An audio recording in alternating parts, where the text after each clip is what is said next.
भारत के एक किसान ब्राह्मण के घर एक पुत्र का जन्म हुआ, जिसका नाम रखा गया पुष्यमित्र अर्थात पुष्यमिशन। और वह बन गया एक महान हिंदू सम्राट, जिसने भारत देश को बौद्ध देश नहीं बनने दिया।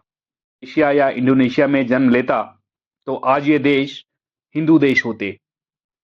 जब सिकंदर राजा पुरु से मार खाकर अपने विश्व विजय का अभियान बीच में छोड़कर उत्तर भारत से मगध की ओर गया था, तो उसके साथ आए हुए बहुत सारे यमन सैनिक वहीं बस गए।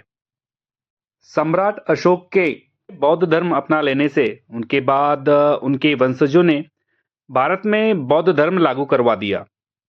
ब्राह्मणों ने इस नीति का विरोध किया, जिससे सबसे अधिक कत्लेआम उनका हुआ।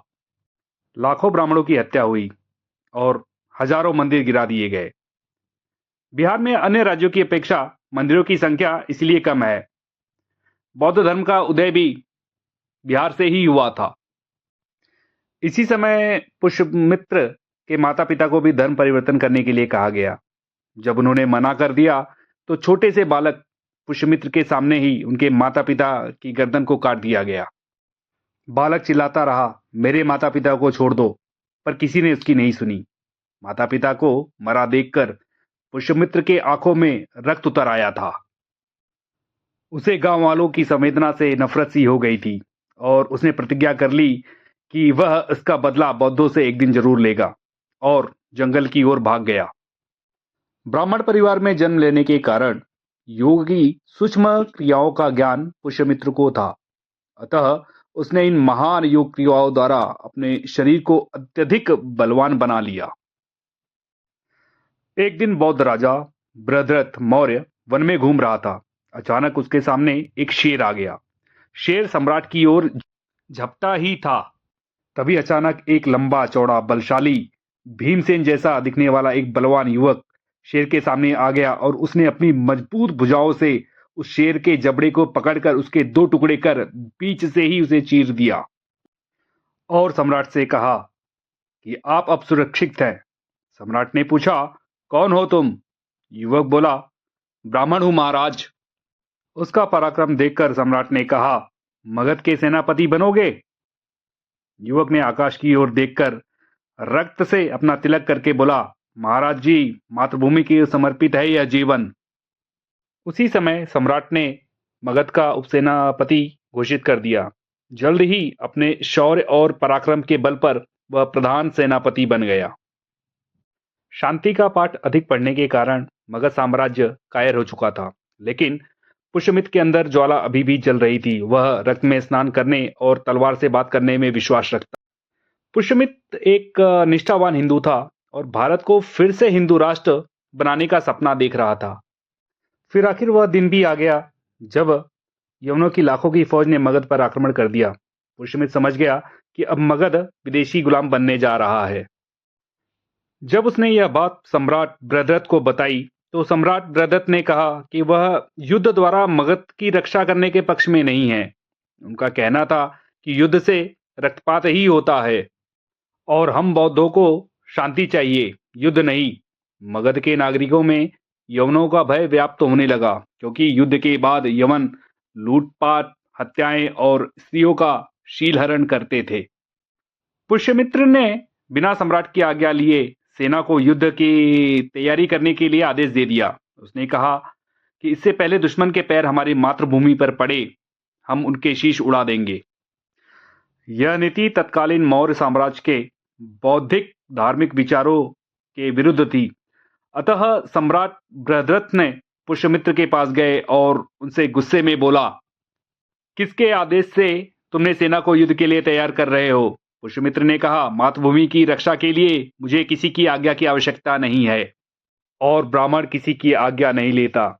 यह कहकर पुष्यमित्र ने सम्राट का सिर तलवार से एक ही प्रहार में धड़ से अलग कर दिया। लाल आंखों वाले पुष्यमित्र ने सम्राट के रक्त से अपना तिलक किया और सैनिकों को संबोधित करते हुए कहा, महत्वपूर्ण है तो मातृभूमि। क्या तुम मातृभूमि के लिए रक्त बहाने के लिए तैयार हो? पुष्यमित्र की शेर जैसी गरजती हुई आवाज से सेना जोश में आ गई और सभी सैनिक बोले, हाँ सम्राट पुष्यमित्र, हम तैयार हैं। पुष्यमित्र ने कहा, आज मैं सेनापति हूँ, चलो काट डालो यवनों को। और युद्ध में बहुत ही संख्या में यवनों को काट दिया गया। सेना जो कल तक डरी हुई रहती थी, आज हर हर महादेव और जय महाकाल के नारों से दुश्मन को थर्रा रही थी। यवनों ने तो मगध छोड़ ही दिया, साथ ही अपना राज्य भी खो दिया। इसके बाद पुष्यमित्र का राज्याभिषेक हुआ। सम्राट बनने के बाद पुष्यमित्र ने घोषणा की कि अब मगध में कोई भी बौद्ध धर्म नहीं मानेगा, हिंदू सनातन धर्म ही राजधर्म है। और जिसके माथे पर तिलक ना दिखे वह सर ही धड़ से अलग कर दिया जाएगा।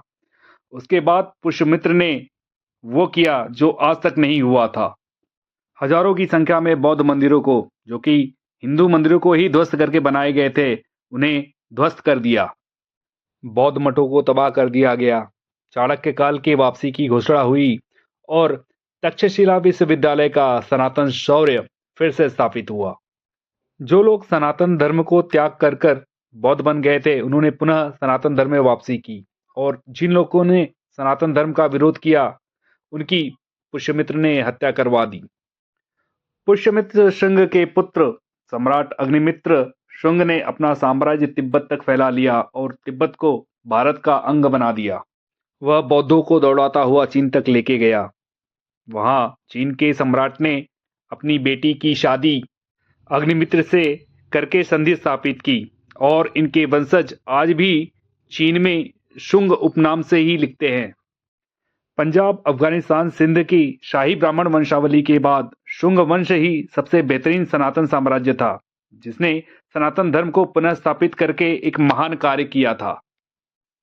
पुष्यमित्र शुंग का शासनकाल ईसा पूर्व 185 से लेके 149 के बीच में था। लगभग 36 वर्ष तक उनका शासनकाल रहा, जिन्होंने वैदिक परंपराओं को, हिंदू सनातन धर्म को पुनः पुनर्जीवित किया था। पुष्यमित्र शुंग ने अगर इतना भयानक निर्णय नहीं लिया होता तो भारत आज चीन, जापान की तरह बौद्ध देश बन जाता और इजिप्ट, ग्रीस, इटली की तरह हमारे हिंदू देवी देवताओं की जो मूर्तियां हैं वह म्यूजियम में ही दिखाई देती थी।